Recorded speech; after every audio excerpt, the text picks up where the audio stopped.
అందరికీ స్వాగతం అండి. ఇప్పుడు నేను చెప్పబోయే కథ చందమామ కథల్లో ఒక కథ, శరీరం విలువ.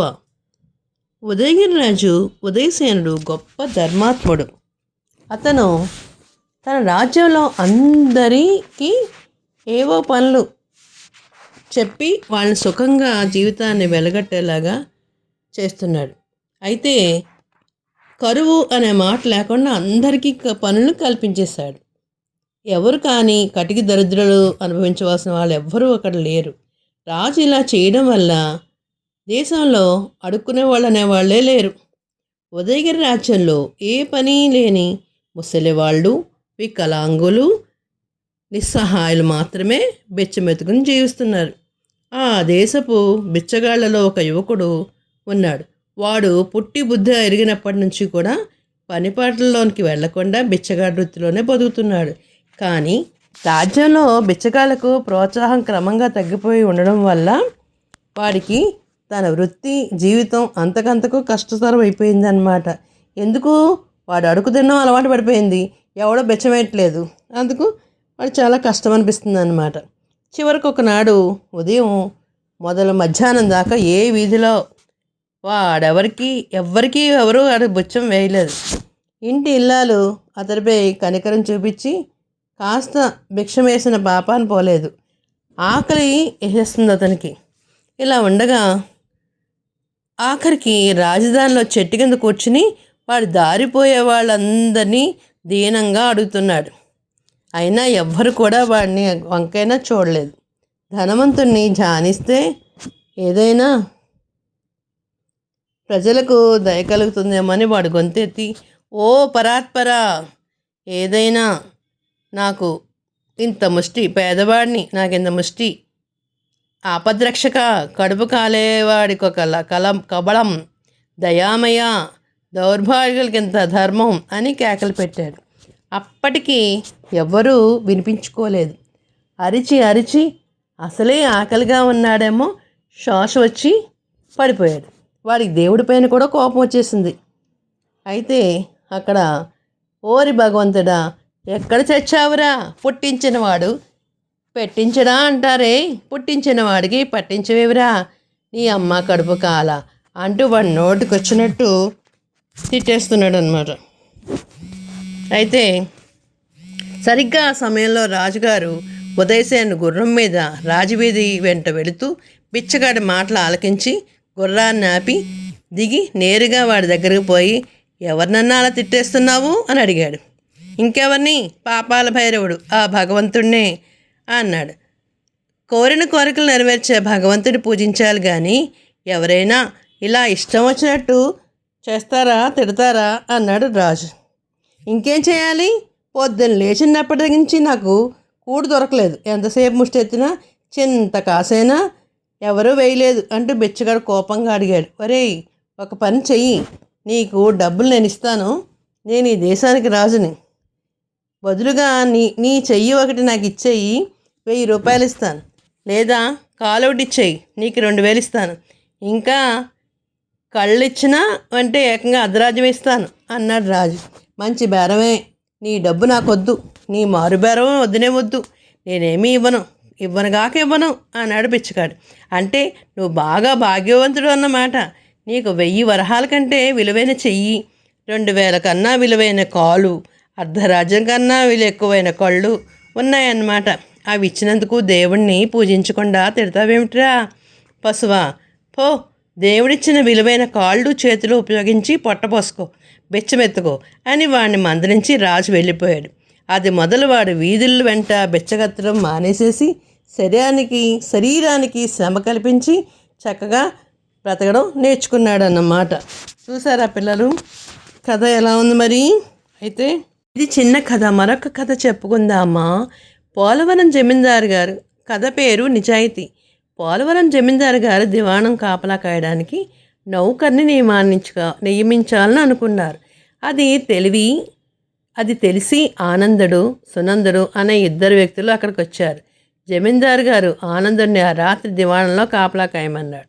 మర్నాడు జమీందారు ఆనందుడిని పిలిచి సాయంత్రం దాకా తోటలో మొక్కలకు నీళ్లు తోడి కలుపు తీసి వెళ్ళమన్నాడు. ఆ పనులు అతడే ఆడుతూ పాడుతూ సునాయాసంగా చేసేశాడు. కాపలా పని ఇచ్చేది లేనిది 4 రోజుల్లో కబుర్చి పెడతానని చెప్పి జమీందారు చెప్పాడు. ఆ మరుసటి రోజున జమీందారు సునందను కూడా కాపలా పనికి వినియోగించి మర్నాడు ఉదయం ఆనందుడికి చెప్పినట్టే తోట పని కూడా చూడమని చెప్పాడు. అయితే వాడు తోట పని చేస్తూ మధ్య మధ్యలో కొనుగుపాట్లు పడుతూ నిద్రపోతున్నాడు. పని మందకొండగా చేయడం జమీందారు గారు గమనించారు. తర్వాత ఇద్దరినీ పిలిచి జమీందారు గారు సునందనతో, నీకు దివాణంలో కాపలా కాసే పని ఖాయం చేశాను. ఆనందం నీకులాగా కాక తోట పని ఏ కొనుపాట్లు పడకుండా సునాయాసంగా చేశాడు. అంటే వాడు అర్ధరాత్రి దివాణంలో కాపలా కాయడం సరిగ్గా చేయలేక నిద్రపోయాడన్నమాట. నాకు కావాల్సింది చెప్పిన పని నిజాయితీగా చేసేవాడే అని అతనికి ఉద్యోగాన్ని ఏర్పాటు చేశారన్నమాట.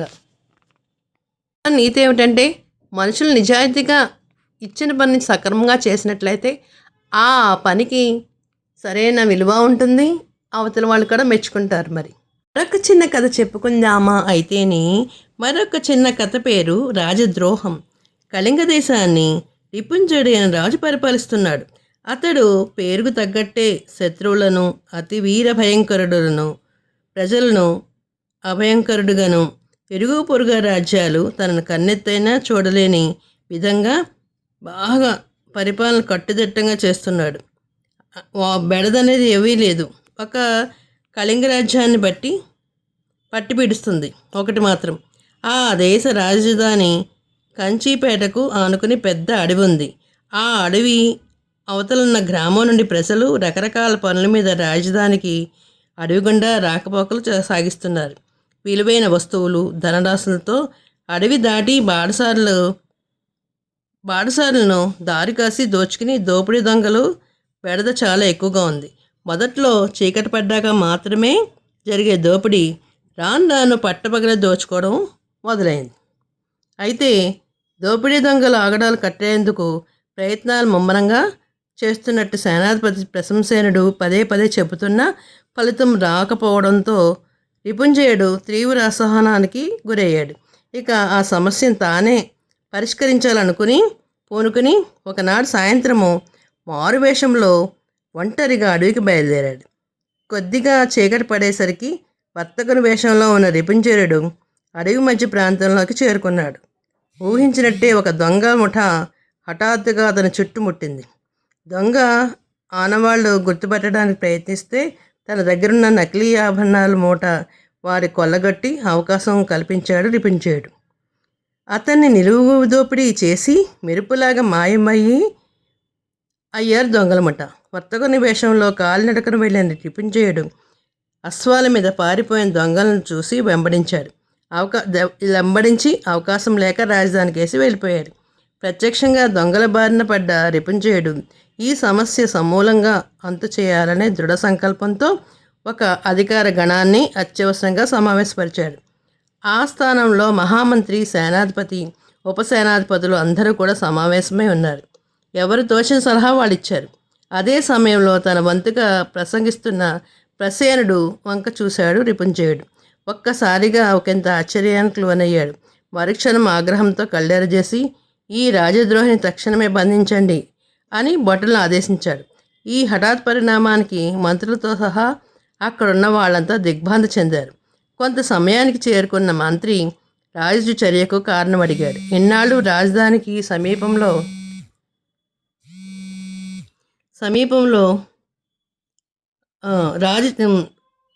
ఉన్న దొంగల ముఠ సేనుడు మన సేనాని ప్రసేనుడు కవ్వాకయ్యి విషయాన్ని మనం కనిపెట్టలేకపోయాం.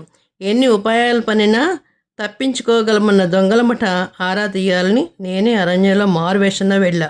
అప్పుడు రిపుంజయుడు మళ్ళీ కొనసాగించాడు. అదే నేను దొంగలతో అడవిలోకి చేసిన మూటలో ఒక నకిలీ హారం కారణంగా ఈరోజు ప్రసేనుడు మరలా మనం మోసగిస్తున్నట్టు తెలిసింది. ఈరోజు దొంగలు దోచుకున్నది వర్తకుని వేషంలో ఉన్న నన్నేనని తెలియక ప్రసేనుడు నా దగ్గర కూడా లంచంగా పుచ్చుకున్న హారము ధరించి నా కళ్ళెదురుగా వచ్చి అతను గుట్టురట్టు చేసింది అని ముగించాడు. ప్రత్యక్షంగా దొరికిపోయిన రాజద్రోహికి కఠిన శిక్ష విధించారు. అసలు దొంగ అంతఃపురంలో పట్టుబడడంతో బందిపోటు దొంగలకు ఉన్న ఆధారం కాస్త పోయింది.